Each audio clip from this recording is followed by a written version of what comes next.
Hello. I just wanted to explain, because of the news that has been around concerning all of these earthquakes and the considerable likelihood of a volcanic eruption on Reykjanes, that David and I and everybody in Reykjavik is fine. Everybody in Grindavík is actually fine, although they are very much disturbed by the huge number of earthquakes, and there has been some damage.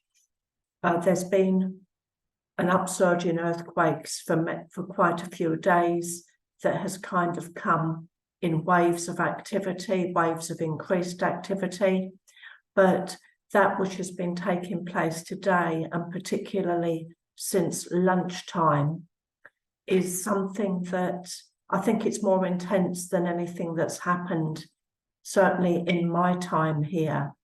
And the bizarre thing is, we are not actually feeling very many of them in Reykjavik, which with the 3 previous episodes on Reykjanes, we did definitely feel them here with the larger earthquakes, but it's only the really large ones that are around sort of 4.5 magnitude or 4.3 or above that we are feeling here. So I've felt a few this evening, and it has been an intense burst, and we are fine, but our hearts go out to the people around Grindavík because they have really suffered over the last couple of days.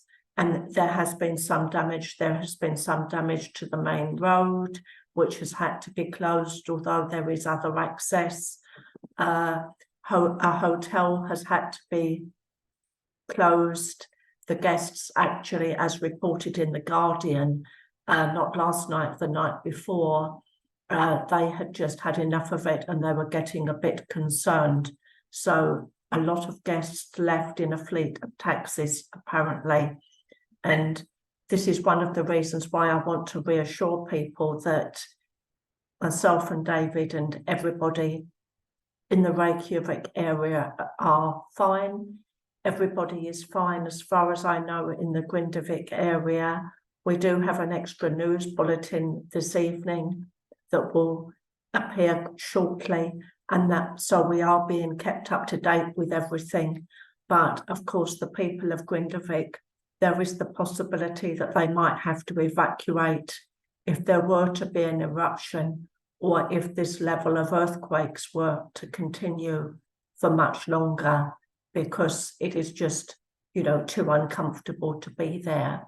The buildings are built to take it, but even so, there's been some damage apparently in the supermarket there. There's been goods scattered everywhere and so on. We don't know whether there will be a volcanic eruption or not, although the likelihood is strong.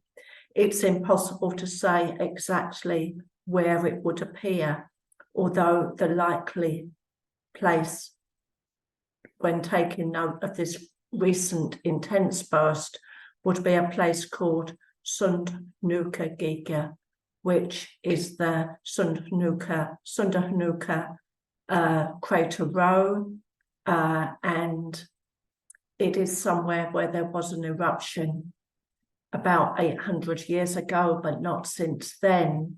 And the concern there is that it would be a problem for the town of Grindavík, which would have to be evacuated. So, if people want to send out their thoughts or their prayers, David and I don't need them, but the people of Grindavík do. So we would ask that if you want to do that, that your thoughts are focused in that direction rather than on us, because we're, as I keep saying, we are fine. Please don't worry about us. And David has some friends who live in that area, live in Keflavik, close to the airport. And those friends, have reported certain things like seeing lampposts swaying, when the quakes happen, and of course they can feel them all the time, which is not very pleasant to feel shaking all the time, even though you know what it is. So I'm just going to leave it there, because we have to wait and see what happens, whether this dies down or not, although I know that, you know, it is being taken perhaps a bit more seriously now than it was. So the upshot is, please don't worry about us, and I will keep you posted.